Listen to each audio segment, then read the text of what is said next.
এইবার এভাবে আমার দিকে তাকিয়ে আছো কেন? তোমাকে আজ দারুণ লাগছে, ইচ্ছে করছে খেয়ে নেই। বললেই হলো তুমি আমাকে খেয়ে নিবে? অবশ্যই। দেখছো না লাল শাড়িতে তোমায় পুরোই জোশ লাগছে। আর তোমাকে হাফ প্যান্ট আর গেঞ্জিতে নেংটি ইঁদুরের মতো লাগছে। কি বললে তুমি? কানে কি কম শোনো জানো? রাগে দিস না রিয়া। আমায় এমনিতেই জোর করে বাবা চাচা বিয়ে দিয়েছে তোর মতো পেতনির সাথে। তার উপর তোর বক বক ভালো লাগছে না। ওই বড় আব্বুর ছেলে, বেশি বেশি বলবে না বলে দিলাম। তোমাকে আমি ভালোবাসি বুঝলে, তাই বিয়ে করেছি।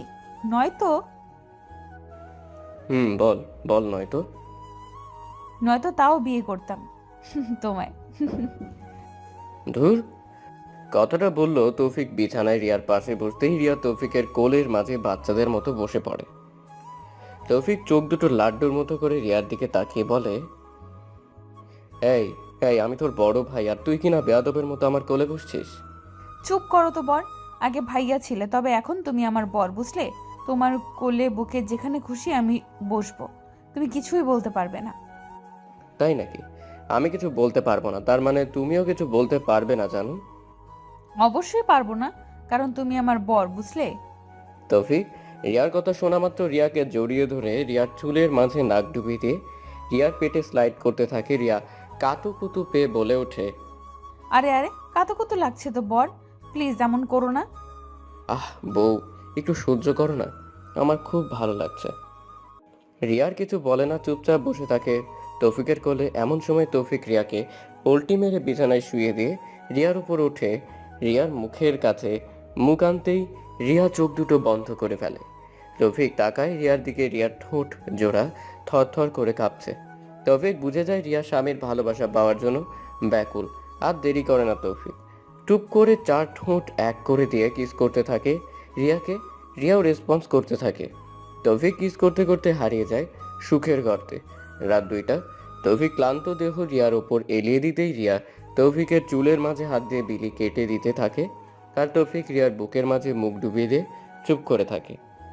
এমন সময় রিয়া বলে ওঠে, ওই লুচু বর, তুমি তো একটা রাক্ষস। কই আমি রাক্ষস শুনি? হ্যাঁ তুমি রাক্ষস, আমার সারা শরীরে তুমি কামড়েছো। উফ, জ্বলছে একটু একটু। খেয়ে তো আর ফেলিনি।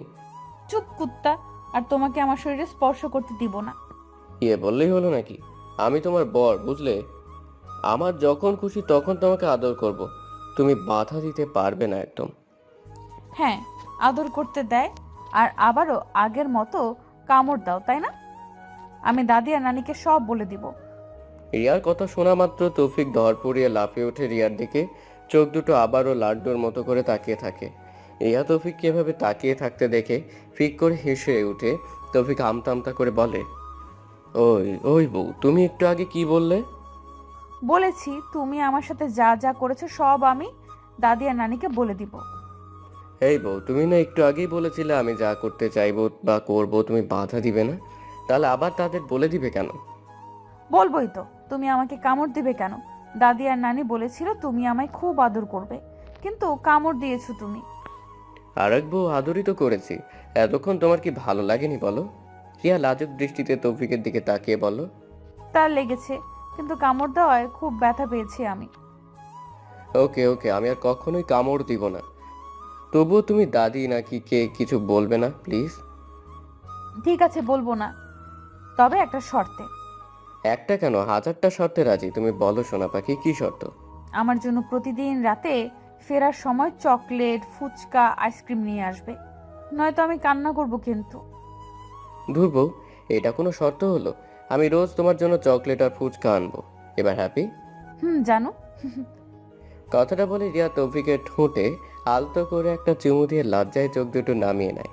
এবার তৌফিক মুচকি হেসে রিয়ার থুতনির নিচে হাত দিয়ে রিয়ার মুখটা উপরে তোলে। চোখাচোখি তাকায় দুজন। তারপর, বউ শোনো, আমরা কিন্তু এখন চাচাতো ভাই বোন নেই, আমরা কিন্তু এখন স্বামী স্ত্রী। আমরা যা করবো বা যা বলবো কাউকে বলতে নেই। তুমি কিন্তু এসব কাউকে বলবে না।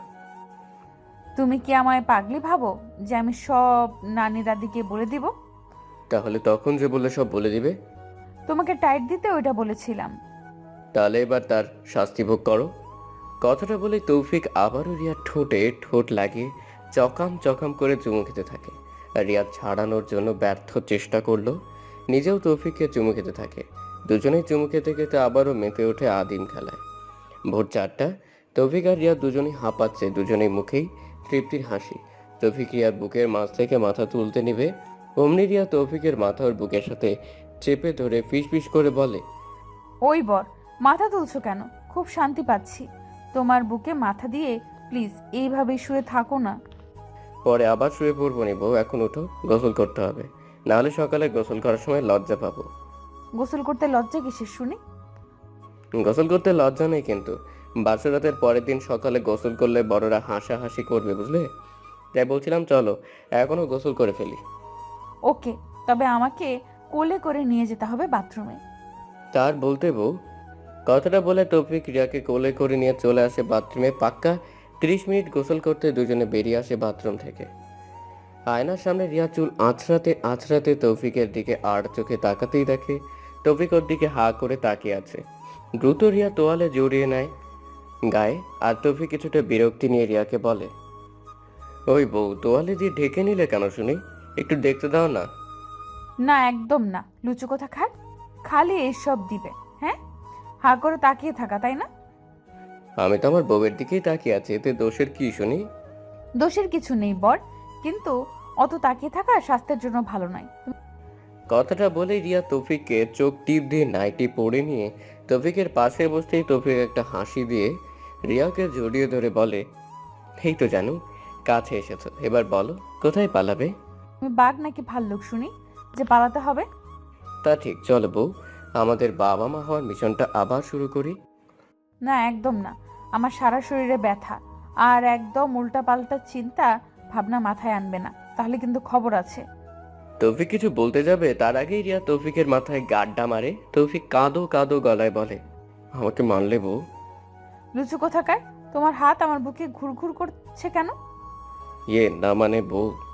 হয়েছে, বুঝেছি, এখন আর কোনো কথা নয়, চলো ঘুমিয়ে পড়ি। কথাটা বলে রিয়া তৌফিককে কোলবালিশের মতো জড়িয়ে ধরে ঘুমিয়ে পড়ে। তৌফিকও ক্লান্তিতে ঘুমিয়ে পড়ে। বুঝতেই পারছেন বহুত খাটুনি করেছে বেচারা। সকাল হতেই দাদি নানির হাসাহাসি আর ফিস শুনতে শুনতে তৌফিক বিরক্ত হয়ে দ্রুত বাসা থেকে বেরিয়ে যায়। এদিকে রিয়া তৌফিককে সারাদিন বাসায় না দেখে টেনশনে কুঁকড়ে যায়। রাত 12টা, তৌফিক ফুচকা হাতে নিয়ে রুমে ঢুকতে রিয়া দৌড়ে এসে তৌফিককে জড়িয়ে ধরে কেঁদে ফেলে। আরে আরে বউ, আমার কাঁদছে কেন? কেউ কি কিছু বলেছে? কেউ কিছু বলেনি, আগে বলো তুমি সারাদিন কোথায় ছিলে? দাদি নানির ফিস ফাঁস সহ্য করতে না পেরে বাইরে গিয়েছিলাম, এতে কাদার কি আছে? আজ কিছু বললাম না, এরপর থেকে কোথাও যাওয়ার আগে আমাকে বলে যাবে, না হলে।